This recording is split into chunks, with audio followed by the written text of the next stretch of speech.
Hello everyone. For those of you that are not pretty sure what exactly is behind of the term pandas, that it's the Python library, one of the libraries that are used to transform reading, cleaning data. Specialists like a data scientist, machine learning specialists, data engineers, analytics persons, and really useful and powerful library it is, with a lot of functions that you could use for this purpose that I already described you.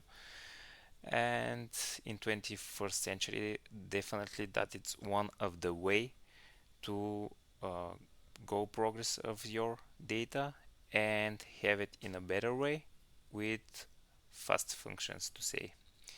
If you enjoy on that video and you wish to get the new ones, please subscribe my channel, click on the comments, and you will have it. Bye, and we'll see you in the next video.